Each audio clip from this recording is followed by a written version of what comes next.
Welcome to Innate, How Science Invented the Myth of Race. This is episode 3, Keepers of the Flame. Hi, Lisa. Hi, Rico. So, Rico, you're one of our producers on our show, Distillations, and you've come in with a story today for us, right? Yeah, so I want to take you back to the 1990s with this video that I found on YouTube.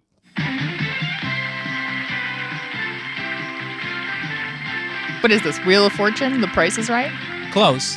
It's a Phil Donahue show, one of the 90s most watched talk shows. This is an episode from the spring of 1990. Donahue's guests are two middle-aged men who could really pass as accountants. But since this is Distillations, I'm guessing they're not. No. The guy on the left is Philip Rushton. He's a psychologist and a professor who's won a bunch of awards. I mean, he was a Guggenheim Fellow, so this guy's very prestigious. And he's come to Donahue to mouth off theories about biological differences between racial groups.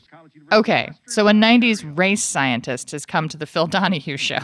What I'm saying is there might be something inherent in populations that make people behave differently in temperament or intelligence or what have you. Let me guess the angle here. To me, it seems like he's trying to present himself as a reasonable, well-spoken guy who's just asking questions. All in the name of academic curiosity, of course. Exactly. He's even polished when he starts talking about things like sex. Listen to this. Oriental populations have less sexual partners than do whites. Whites have fewer sexual partners than do blacks. Now, Rushton tries to avoid mentioning the crux of the argument, but Donahue kind of does a translation. So, you mean a bigger brain means a smarter person? Slightly so, yes, on average. And a big and larger genitals mean more promiscuity. Wow, this is delightful daytime content. Let's switch gears and talk about the bearded guy on the right, who has amazing mutton chops. Yeah, this is Barry Mailer. He's an academic like Rushton, but less prestigious. He teaches at a college no one's heard of, and he's on Donahue to debate Rushton. Presumably, he's not also a race scientist? No, not at all. In fact, he spent his whole career going after people like Rushton, poking holes at their arguments, trying to get people to see them for what they really are, racist scientists.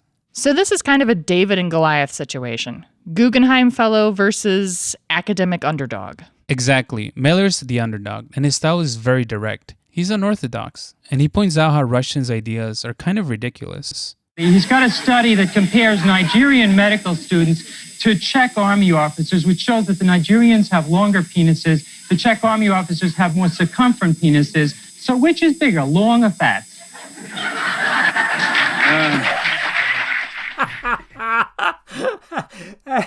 So I had a chance to talk to Barry Mailer recently, and I asked him about the appearance on Phil Donahue 3 decades ago. I had to really refrain from speculating on Phil Rushton's penis size. But here was a guy who, they may have bigger penises, but I got a bigger brain. You know, it was part of his insecurity, but the data for this was so stupid. I mean, it's just like the whole nature of the argument. You really want to take the most vulgar racist argument and dress it up with the most foolish, threadbare data points in order to make the claim that black people have large genitalia and small brains. I appreciate how clearly Barry Mailer gets to the heart of the issue. It's like Rushton wants to dress it up in jargon so you don't notice how hateful the premise is, but Mailer just cuts right to the chase. One of the things that I really appreciate is how he pivots from being funny to serious very quickly. Like the humor gets people's attention, and then he sneaks in some truth. I feel like you're about to play me an example. I am. He starts out telling a sort of funny story about seeing Rushton at a conference, but then he gets really serious. I gave a press conference and he came to hear me and I gave a paper. And afterwards we sat down for a cup of coffee together. And he said, Barry, you made some excellent points, but this neo-Nazi business, I mean, I know these people. You're talking about stand-up guys. And I said, Phil, you're a stand-up guy. And you're a neo-Nazi? And he got back and he said, I don't understand. You know, he's really surprised. And I know he doesn't understand. The movement that he's a part of begins in the Hitler era. And the institutions that Phil belongs to grow right out of that era. I want you to know that it was extremely important to me to make the connection to Nazis, because that's what people understood. And I wasn't just calling them Nazis, I was putting out a context to show that this was a fascist endeavor and that these people were not only neo-Nazis, but they were just old-fashioned Nazis. And I think that it was one of the reasons why they hated me so much. I was a minor academic in a tiny little institution, and Rushton was a Simon Guggenheim Fellow. People were throwing money at him. He had a much more prestigious position than I had. Stuff was pouring off the presses from him. He was the great scholar, and I was just this annoying fly who was pointing out things that were embarrassing and disturbing to them. And it was the nature of what I was pointing out that was embarrassing to them, not who I was. So it strikes me as we're watching this footage of the Phil Donahue show that the audience is not responding the way Rushton would like them to, I think. I mean, there's a lot of skepticism. He's getting a lot of dirty looks from people in the audience. I think they hate him, which raises the question for me, he might be this prestigious academic, but if he's not popular, if his ideas are this controversial, how does he keep having the platform that he has? How does he keep getting the chance to put these ideas forward? Who's funding him? Yeah, that's the question, is who is funding Philip Rushton? And why?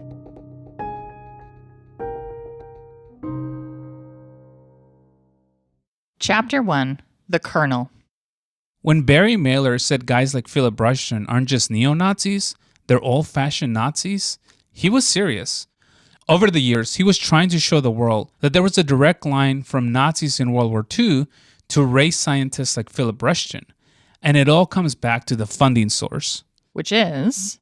It's called the Pioneer Fund, and over the years, it has bankrolled dozens of race scientists and other academics who push these kind of views. Rigo, I feel like you're about to tell me that there's a secret clique or a confederacy, if you will, of rich racists sitting in a basement somewhere funding every racist academic. Honestly, you're not that far off.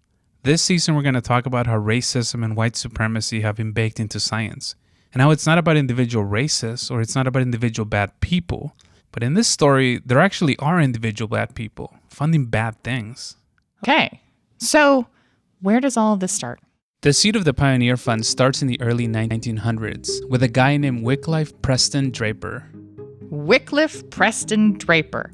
Okay, I don't want to make fun of the name in case there's somebody out there who's totally harmless who shares it, but of course that's the name of our rich racist villain. Yeah, it's kind of a fitting name because he was born into a wealthy family in 1891.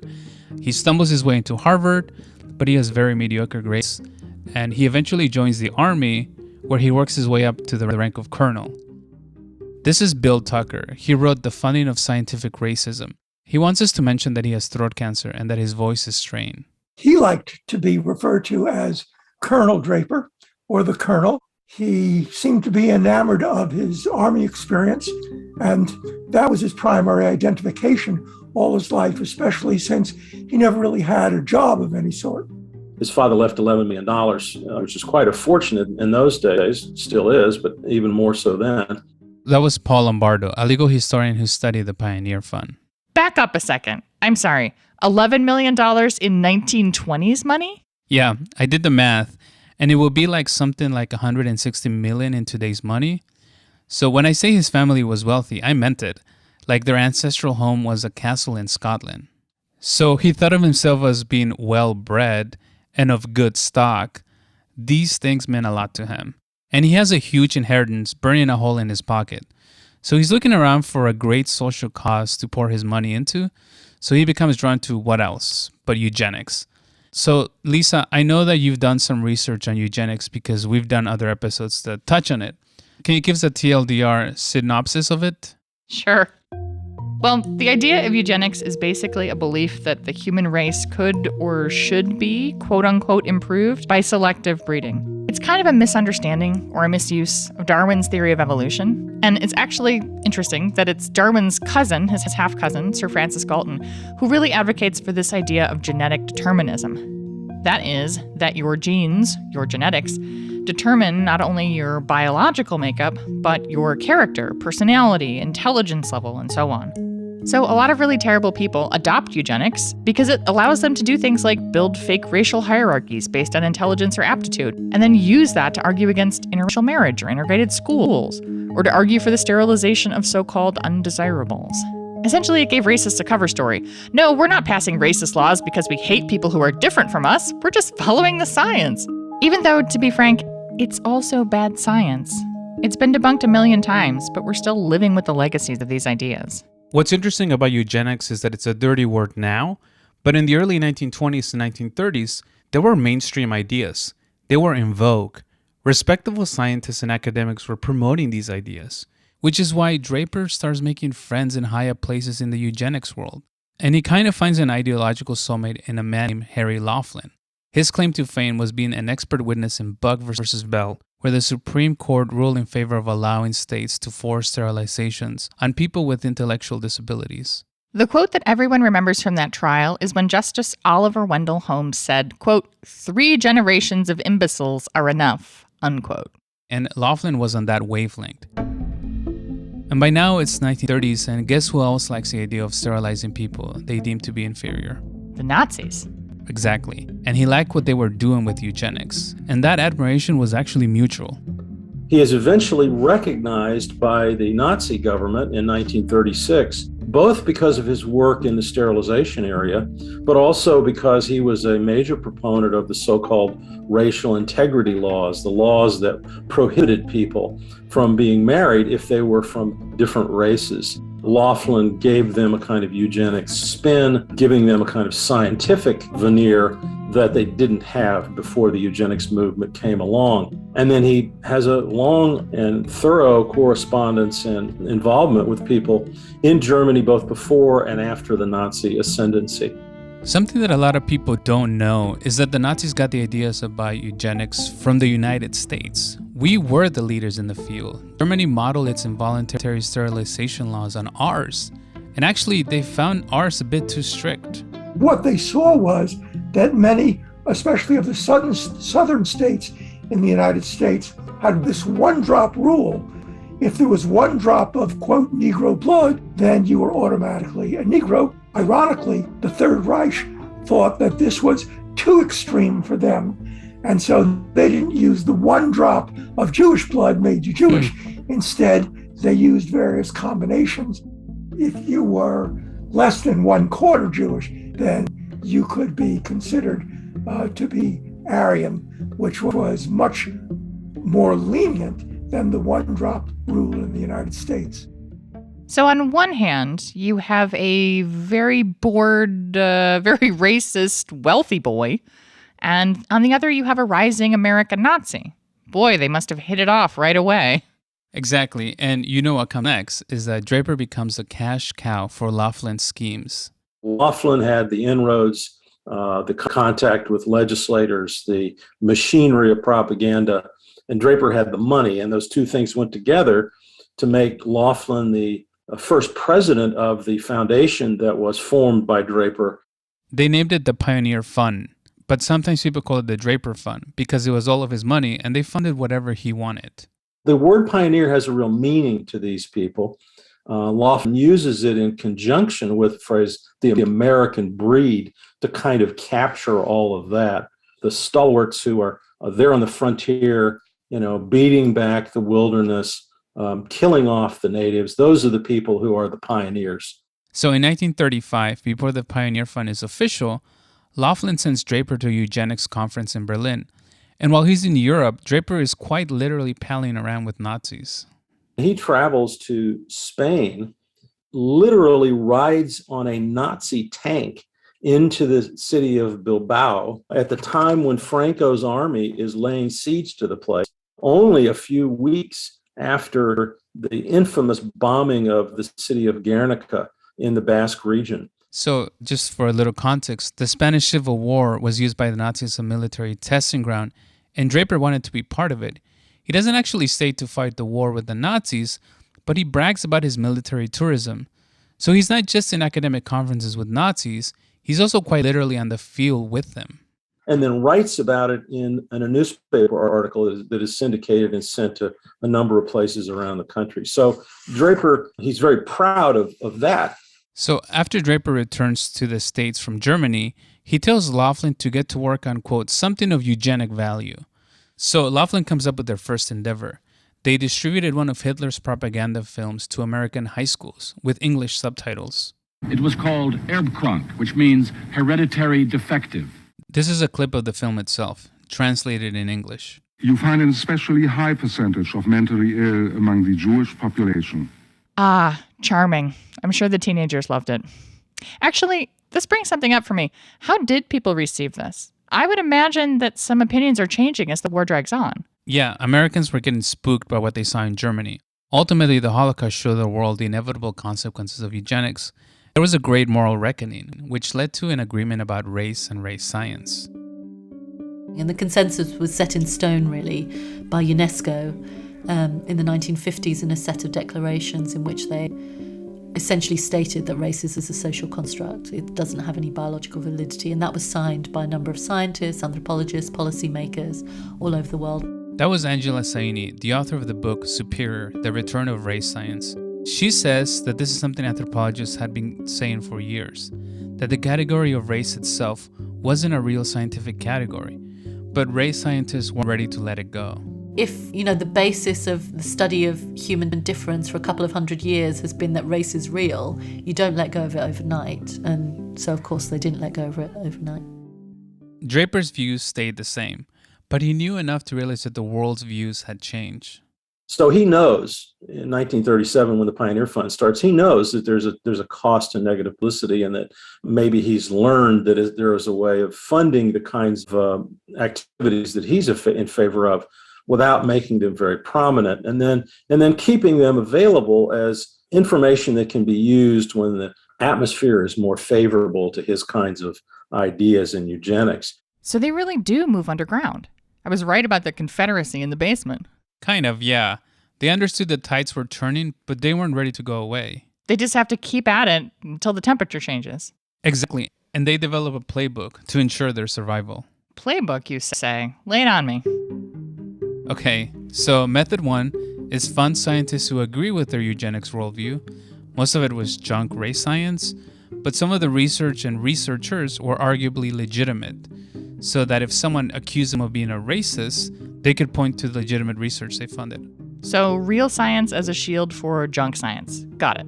And method number 2 is hide the funding source. They made a lot of anonymous donations or pass the money through foundations and nonprofits. Because they don't want to take credit for their deeply held beliefs in public. Right. And apparently Draper was also kind of shy.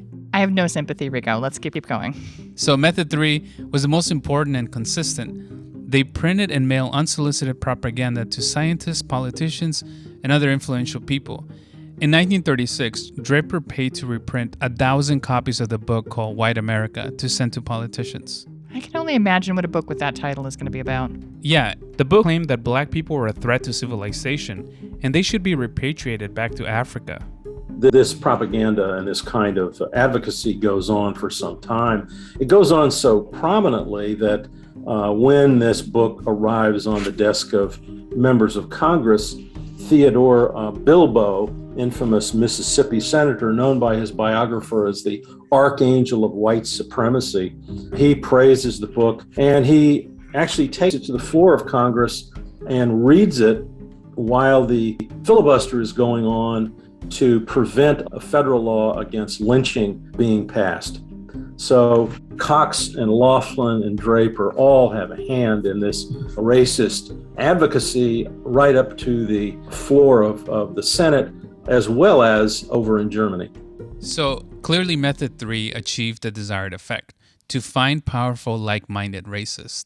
Works sort of like a bat signal, but instead of attracting superheroes, you uncover white supremacists. Exactly. And this was the first instance of what became Draper's trademark maneuver throughout the rest of his life, and even after his death. Pioneer continued the same tradition, which was the distribution of unsolicited works to various individuals in the hopes that it would influence public policy.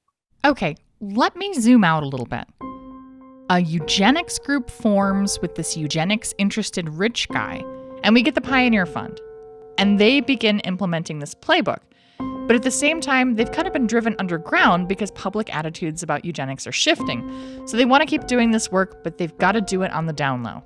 Please tell me someone noticed that this was happening? Is this a secret conspiracy? Or is any of it happening in the open?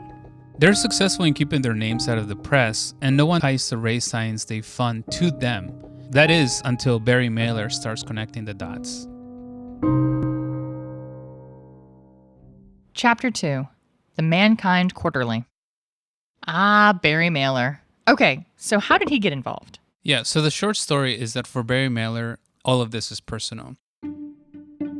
So when I asked him how he fell into this work, he took me back to his childhood in 1960s New York, where he was just a regular Jewish kid.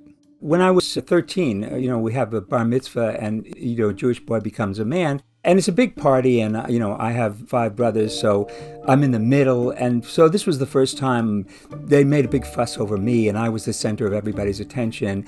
And I thought, wow, this is terrific. And I decided I wanted to become a rabbi.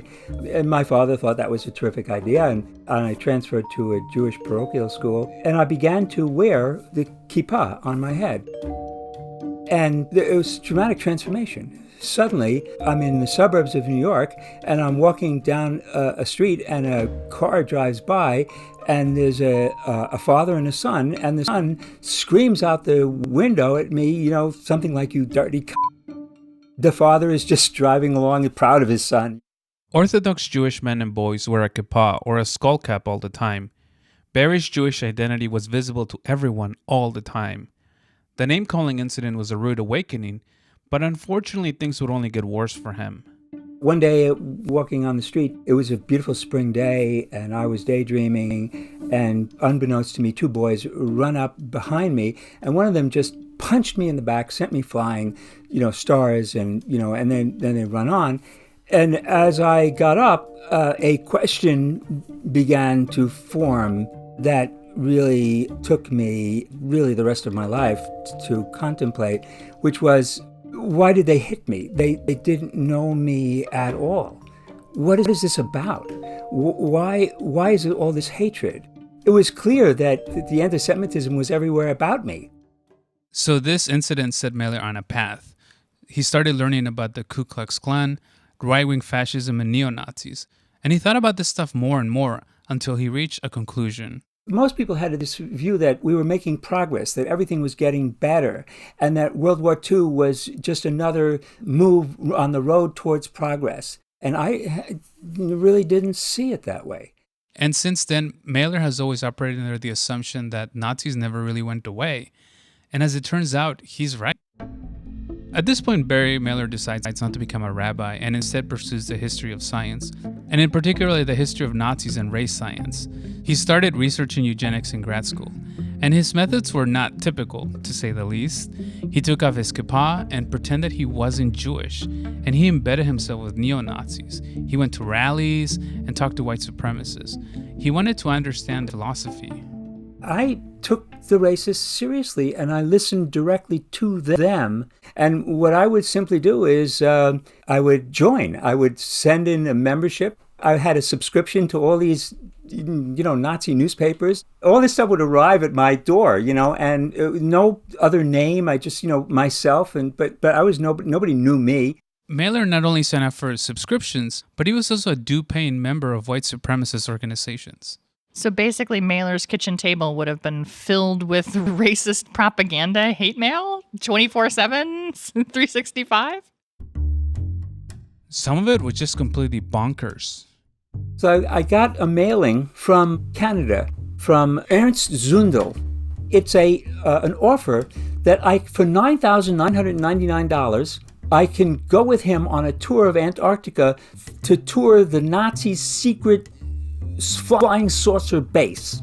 Or for $9.99, I could get a replica, a model of the Nazi flying saucer, which was a frisbee with a swastika on it. So when I looked at that, I said, Here finally is a Nazi I don't have to worry about. This guy is so off his rocker. This is so bizarre that nobody will ever be able to take this guy seriously. That guy went on to become the world's largest publisher of neo-Nazi material in Canada. And Mailer was also tracking another guy who raised red flags for him, someone who was very important to the Pioneer Fund and the neo-Nazi movement. I came across Roger Pearson right away. I mean, really early on. What Pearson had done was he brought together all of these fascist intellectuals, academics, that had been orphaned by the war. And they needed a place to come together. So tell me about Roger Pearson. He sounds like a major player. Roger Pearson was a British guy who, starting in 1958, ran a neo-Nazi publication called The Northern World out of a British tea plantation in Calcutta, India. He was inspired by Hans F.K. Gunther, the Third Reich's most prominent race scientist. And he puts this thing together, which immediately is picked up by the American racist right, and the networking is incredible. In 1961, he co-founded a journal called the Mankind Quarterly. And guess who's funding the journal? Oh, this is another opportunity for me to go Wycliffe Preston Draper, isn't it? Of course, it had to be him. Sometimes he goes through the Pioneer Fund and sometimes he just gives money directly. Bottom line, Wycliffe Draper's money makes the journal possible. The Mankind Quarterly is a very interesting publication. It brought together two different groups. Those American scientists who were opposed to the civil rights movement and who wanted to emphasize the inferiority of blacks, and European scientists who were still promoting the kind of racial hygiene that had been at the core of the policies instituted by the Third Reich. It was a journal for racists by racists, a home for race scientists whose work had been rejected by other more mainstream journals. And since these race scientists all knew each other, the journal became kind of an echo chamber. They all praised and cited each other's work to give it the veneer of legitimate science.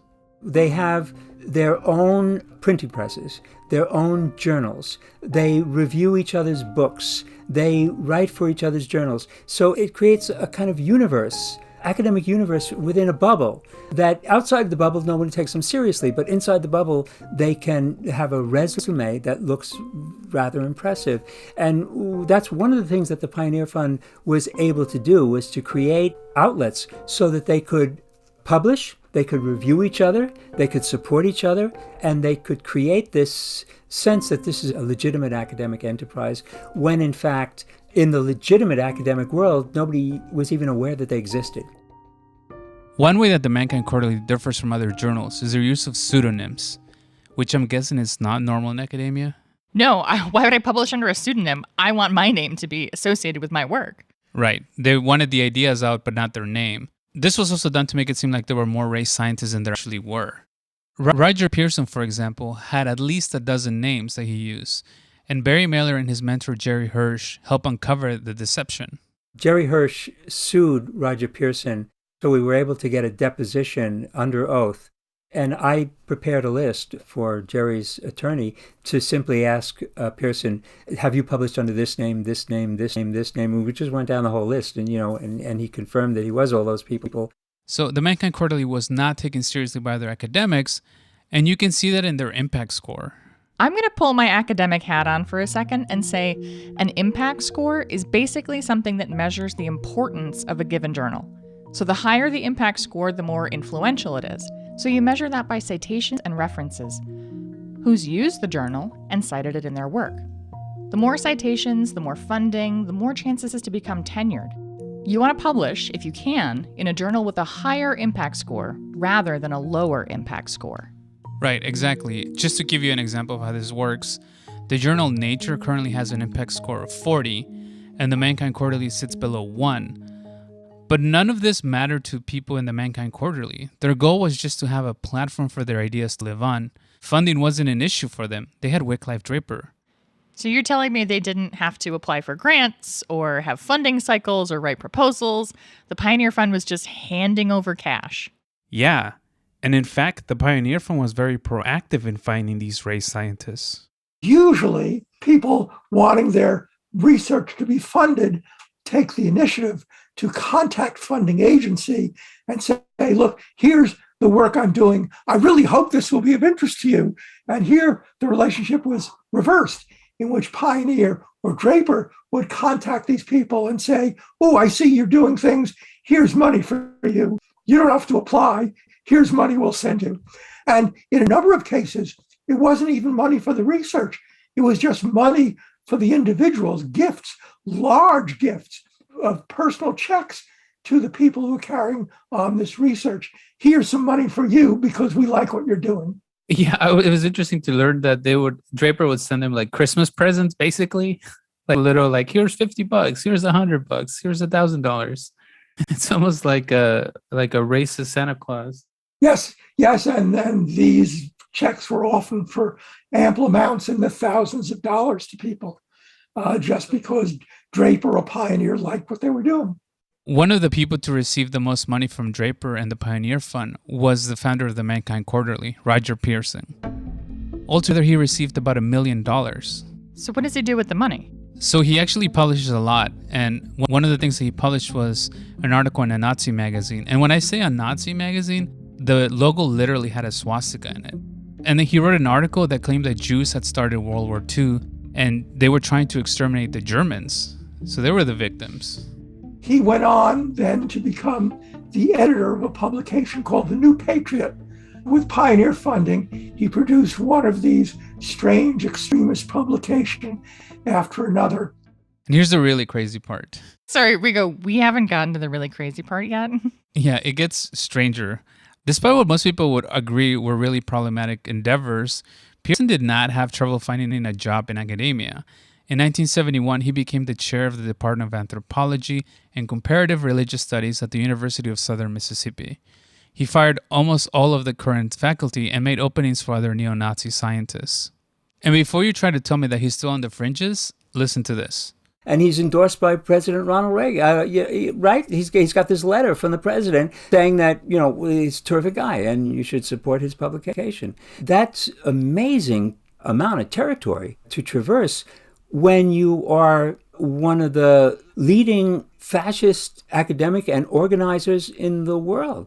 What was striking was the more extreme you were, the more successful you seemed to be in this whole world. And what I found interesting was that you could have a very mainstream sort of academic career, and then you could be on the editorial board of Roger Pearson's Mankind Quarterly, and nobody would notice that. No one asked any embarrassing questions. Why do you think that is? Is it because the Mankind Quarterly wasn't as known? Like you kind of had to know what it was? When you don't want to know, nobody wants to know that stuff and nobody is really offended by it. He's a brilliant guy and he's got these ideas, and after all, he's probably right. And in the case of Pearson, if someone did try to attack him, he'd use the idea of academic freedom to fight against it, And certainly it seems like he was keeping his Mankind Quarterly work more on the down low and using his other academic work to build a shield around himself. Right, exactly. Do you want to know what else was in Barry Mailer's mailbox? Oh my God, I'm afraid to ask, Rigo, but you're going to tell me. Chapter 3, Pioneer Stars. One of Barry Mailer's racist subscriptions was a newspaper called The Thunderbolt. The group behind it bombed a synagogue in 1958, just to give you a sense of who they were. Not surprised to hear that they're not just spewing hateful ideas, they're acting on them. This is why Barry Mailer was so adamant that white supremacy was such a serious problem. He was in deep. He knew exactly what they were up to. Exactly. And one day while he was reading The Thunderbolt, Barry sees a familiar name, William Shockley. Ah, the infamous William Shockley. So this guy was a revered physicist at Stanford. He won a Nobel Prize for his work on semiconductors. He was a legend in Silicon Valley. Until The Dark Side came out, he was an avowed racist and pretty public about it. My research leads me inescapably to the opinion that the major cause of American Negroes' intellectual and social deficits is hereditary and racially genetic in origin, and thus not remediable to major degrees by practical improvements in environment. It's one thing to, you hear some kind of quote from William Shockley, but then to see a full page, layout in the Thunderbolt, they were just overtly racist, and William Shockley was their hero. William Shockley didn't try to hide his connection to the Thunderbolt. He openly endorsed it. Lisa, could you read this quote from him? It's from an interview he did in Playboy magazine. Oh, great. What's it going to be? Okay, let me read this. Quote, "On 2 points, I put the Thunderbolt ahead of much of the American press. First, I believe it is not hypocritical, though it does sometimes express erroneous views. Second, it sometimes publishes valid news that I don't find elsewhere." Unquote. Wow, William Shockley. That's some classic, at least these guys tell it how it is stuff. Here was a guy who subscribed to the Thunderbolt. He and I are both reading the Thunderbolt, right? And so where his head's at. This is vile and vicious, racist, anti-Semitic stuff. And he finds news there that he doesn't get anywhere else.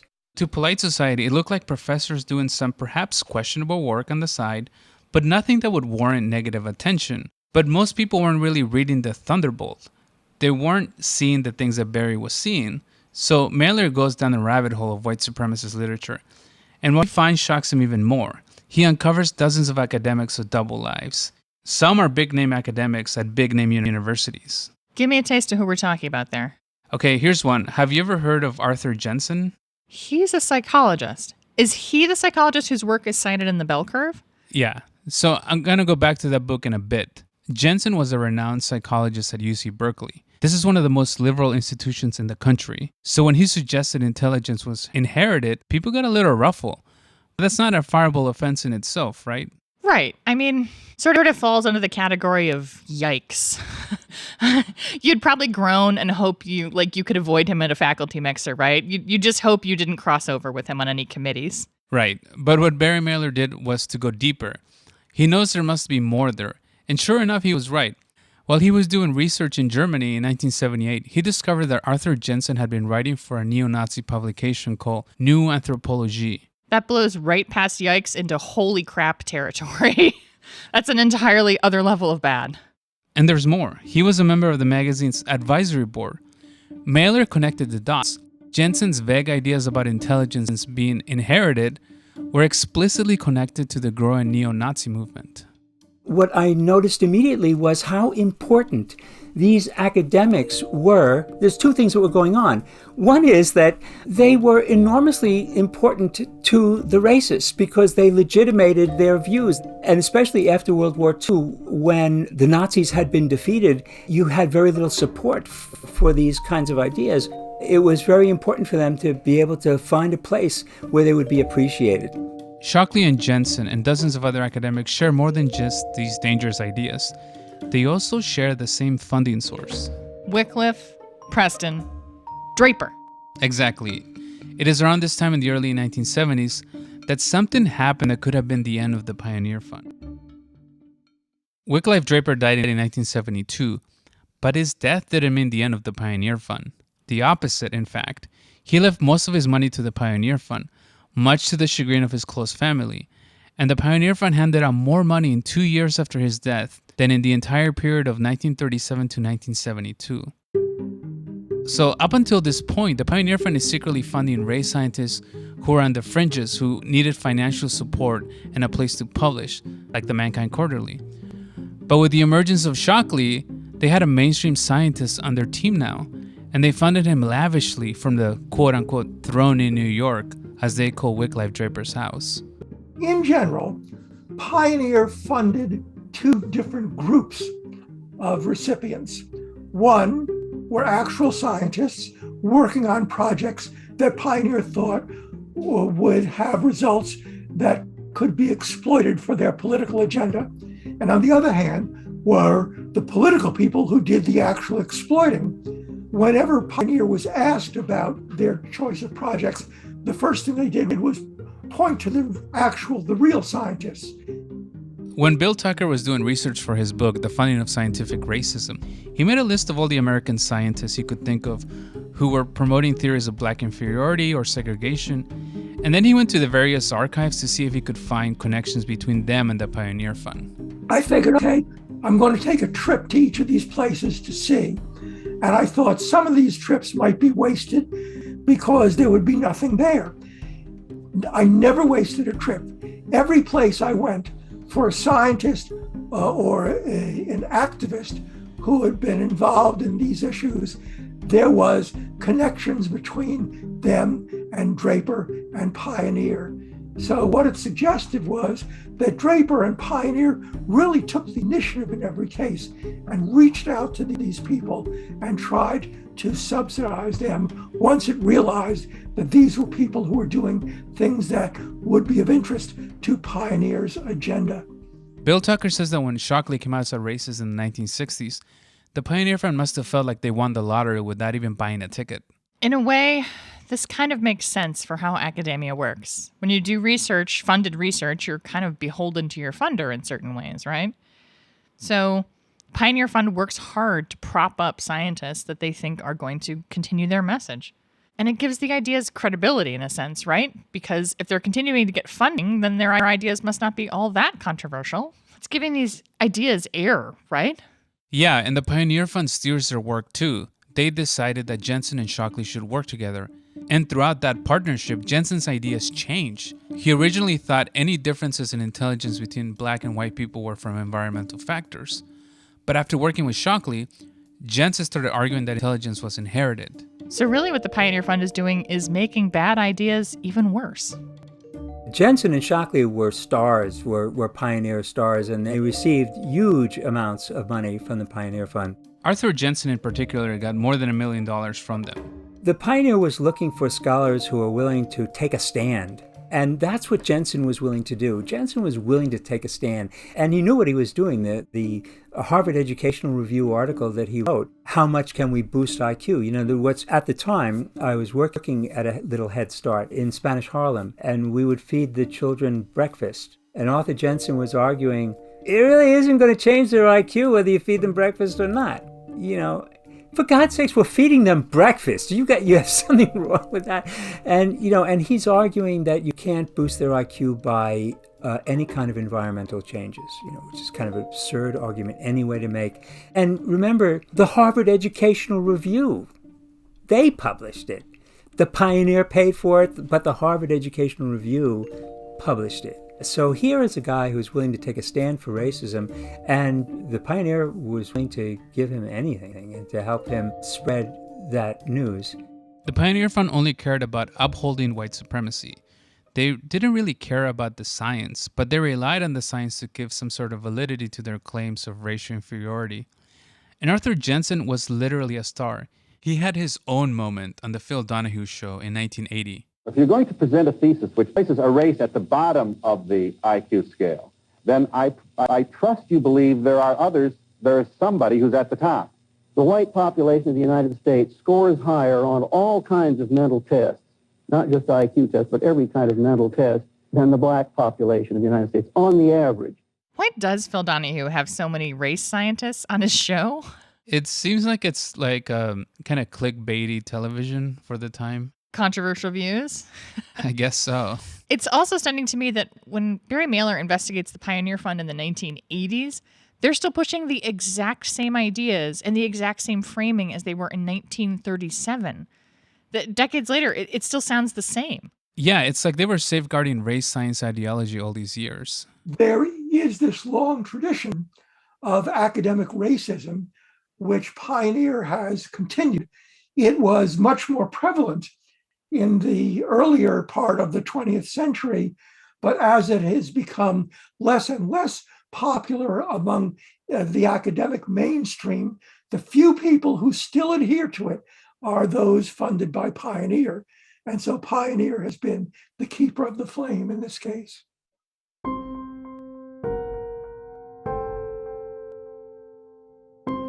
By keeping the race science flame alive, they created a foundation for the current wave of race scientists to build on. There's like an intellectual continuity. So that theory Mailer had as a 13-year-old boy, that the Nazis didn't suddenly disappear, he was right. Okay, so the Pioneer Fund doesn't really care about the science. It doesn't care if it's good science, certainly. And you don't have to be the most productive academic in the world to get money from them. Is there anything that can get you cut off? Yes, and here's an example of that. William Shockley wasn't really producing anything new with their money, and he had a really prickly personality. So when his character got in the way of the message, the Pioneer Fund actually cut him off. Shockley was a very difficult person to work with, and eventually Pioneer ended his funding because he was just turning people off that Pioneer wanted to influence. But most of the money that Shockley got, well, in fact, really all of the money that Shockley got had nothing to do with research. While some of the Pioneer Fund scientists like Shockley are public facing, the Pioneer itself liked to remain out of the spotlight. Draper guarded his own identity very, very carefully so that very few people knew of who was this multimillionaire who behind the scenes was putting up the money. That makes sense. I mean, they hid themselves for decades, right? Behind the scenes. So they don't want someone who's going to be a lightning rod for controversy. It makes me think of the Donahue interview with Rushton. I mean, he's this well-spoken fellow in a nice suit. This is the Nazis in suits strategy that was so part of their message. Chapter 4, The Bell Curve. Okay, so up until now, we've been talking about the neo-Nazi propaganda that Barry Mailer gets in the mail. But what does he actually do with all the information he's collecting? So he writes a series of articles in the late 1970s exposing people like Jensen.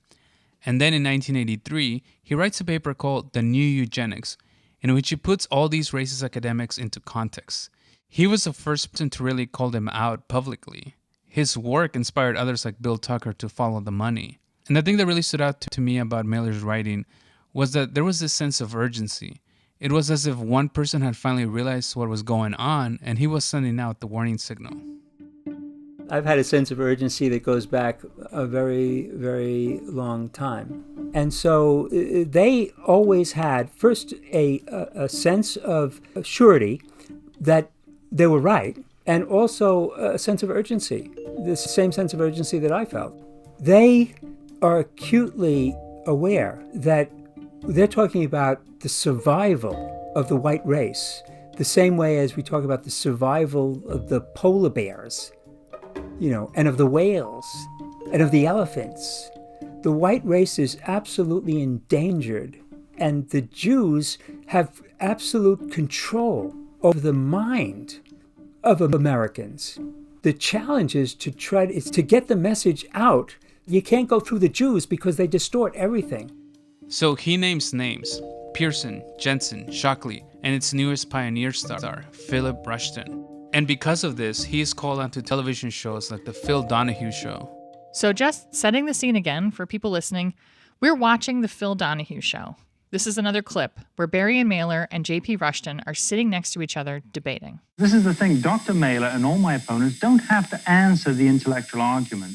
All they have to do is start throwing words around like Nazi and racist and fascist, and it's a label they pin on people, and then you don't even attend to what the person said.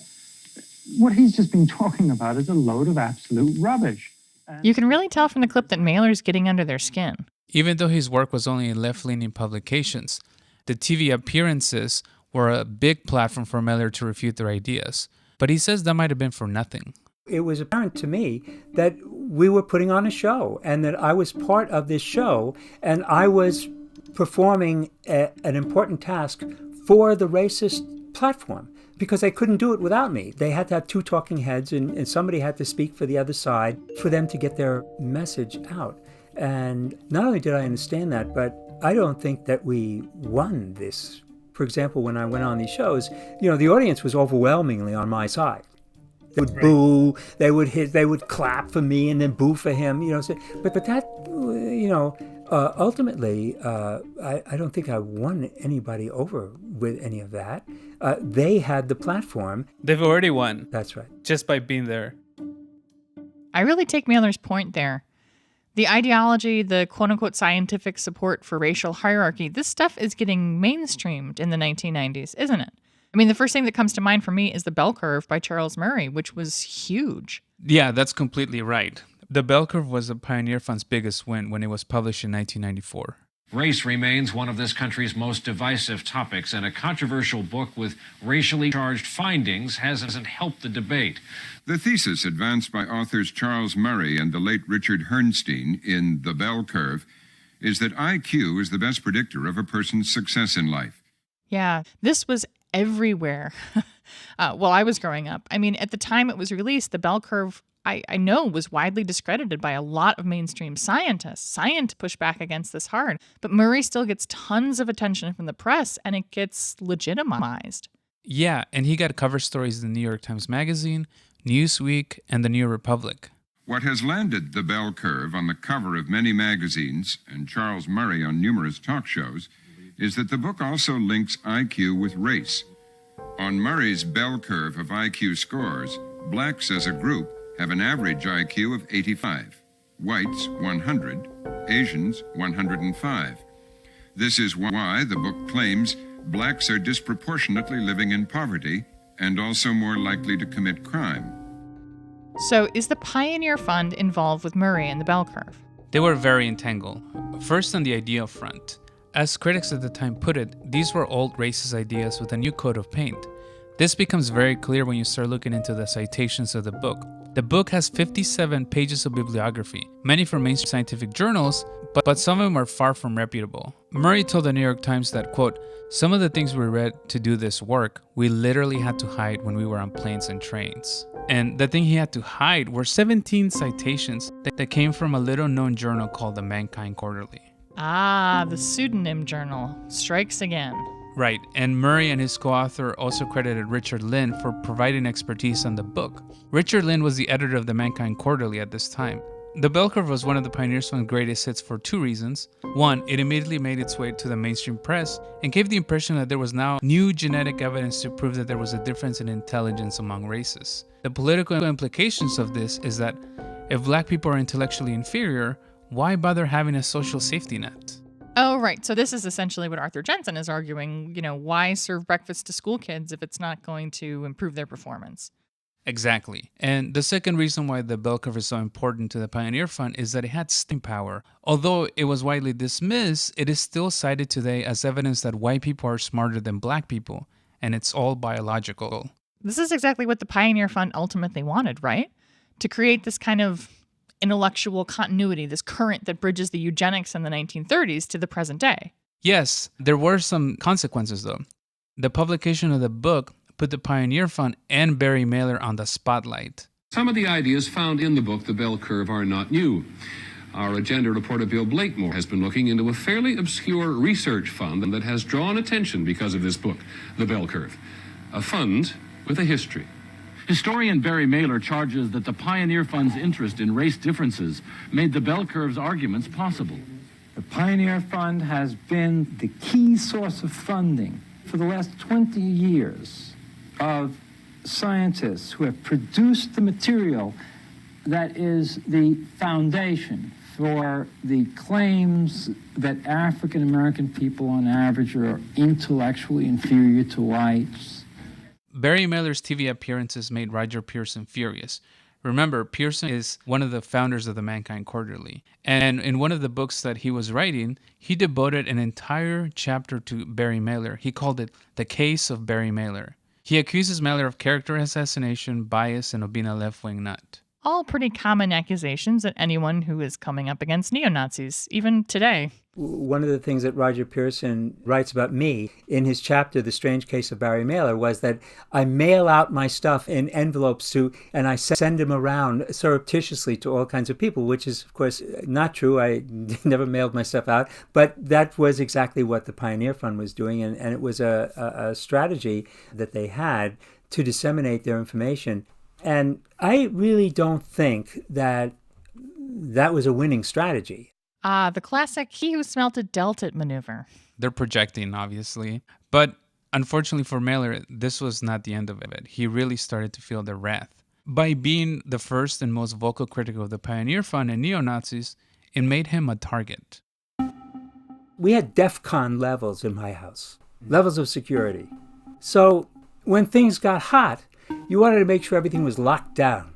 If I was on a national public radio program, that's fine. You might get something, but raise that up to 25 million to a really public place where it's the same thing as wearing the kippah. You know, when I started walking on the streets and people could see who I was, that so they could see it.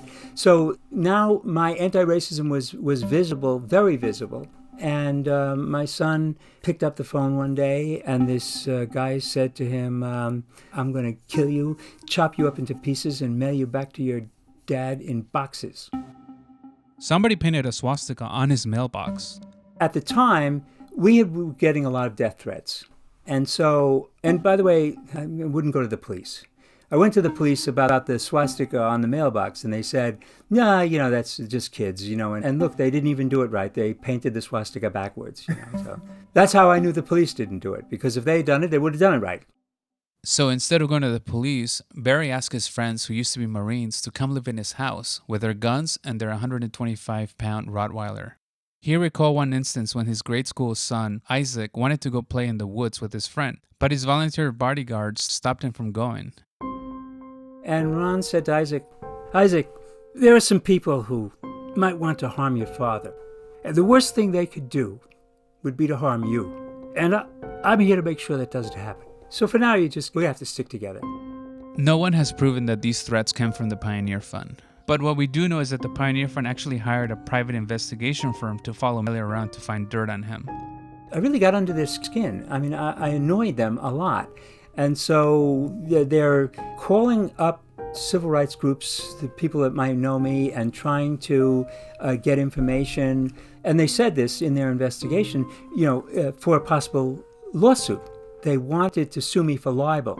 And throughout my career, I have been at risk of being sued for libel. Because, you know, you call people Nazis and, you know, they get upset. So no one has ever been happy that I exposed their racist and right-wing connections. In the end, he did not get sued for libel, but he did remain a thorn on the side of the Pioneer Fund. After the publishing of the Bell Curve and the controversy surrounding it, the Pioneer Fund decided to step out of the spotlight and continue doing the things they knew how to do well since 1937, which was to mail out unsolicited propaganda to prominent scientists and politicians. There's no resolution. I can't imagine how Barry Mailer feels watching this all explode and then kind of die down and become less controversial again. These ideas just stay in the public consciousness. They don't go away again. And all the work that he did to expose it doesn't really make it stop. Yeah, and the whole thing in a way does confirm what Barry Mailer had an inkling of since he was a boy. I mean, to this day, I can't, you know, tell you what that does to me. Not only was the war not over, but the Nazis were still out to get my son. That's what it was all about. They wanted to resurrect their movement to come after my son. That's how I felt.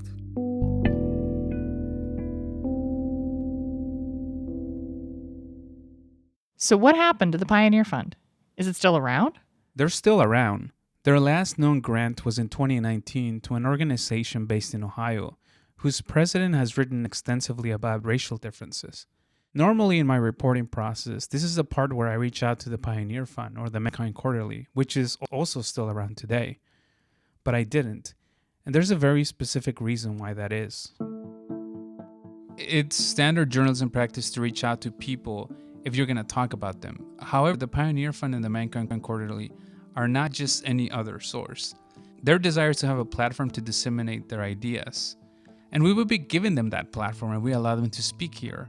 I think it's important to acknowledge that what they're going to say is intellectually dishonest, and therefore it doesn't provide a better understanding of them or their ideas.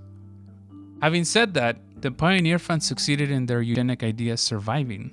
In April 2017, author and neuroscientist Sam Harris published an episode on his popular podcast called Waking Up with an alluring title, Forbidden Knowledge. His guest for the episode was Charles Murray, who co-authored the 1994 book, The Bell Curve. In this episode, Harris explains his reasoning for having Murray on the show. People don't want to hear that intelligence is a real thing, and that some people have more of it than others. And they certainly don't want to hear that average IQ differs across races and ethnic groups. Now, for better or worse, these are all facts. And this is perhaps the greatest achievement of the Pioneer Fund, is by keeping the race science flame alive, there is an intellectual continuity for people like Sam Harris, and they don't have to start from scratch. So, and this is really just a personal curiosity, what about Barry Mailer? What's going on with him? So just to give you an update on what Mailer's been up to recently, I asked him about some hot water he got into, and I'll play you some tape. We begin tonight with that viral video filled with profanity made by a longtime Ferris State University professor. The video in question is a 14-minute-long course introduction that he sent out to his students earlier this month. Now, while the language in that video is profane, some say it's just part of his teaching style. In a 14-minute video, Mailer's heard using profane language directed at both his students. If you want to go complain to your dean, you go ahead. I'm retiring at the end of this year, and I couldn't give a flying any longer. And to the administration. And no limber of an administrator is going to tell me how to teach my classes because I'm a tenured professor. Expressing frustration over teaching in person during the pandemic. A viewer sent me the video upset about the language, but a couple Ferris State students stand by Mailer. Wow, it's kind of an unfortunate reason for Barry Mailer to have gone viral, right? I mean, I wish that some of the millions of people who watched that video would learn about his work, his life's work. So I asked Barry Mailer about the video. You know, recently you were, Ferris State University suspended you for publishing a profanity-based video. If a white supremacist wanted to discredit what you have to say, they might say Barry Mailer is an unreliable narrator because look at what happened. I'm curious about how you would respond to that. I don't need to have credit. I don't need to be credited. And if you want to discredit me, they were always able to discredit me. I mean, I was never anybody really important.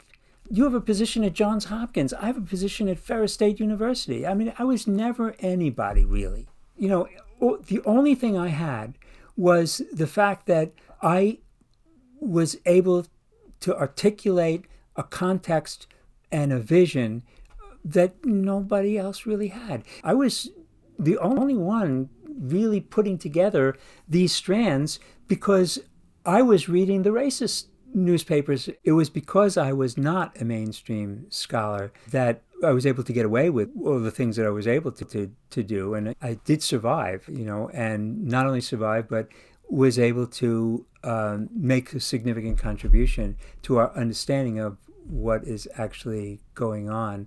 Barry Mailer is 75 years old now, and he's retired from teaching. He still does anti-fascist work, posting on his YouTube channel and mentoring young scholars to pick up where he left off, because the neo-Nazi fascists are still out there. They're the ones who are winning. We're losing. We're not making progress here. You see, I don't see it in terms of we're making progress and these people are on the run. We're on the run. Innate, How Science Invented the Myth of Race, is made possible in part by a major grant from the National Endowment for the Humanities. Democracy demands wisdom. This episode was reported and produced by Rigoberto Hernandez, with additional production and editing by Muriel Carr and Padmini Raghunath.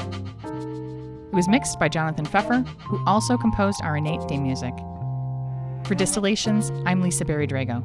Thanks for listening.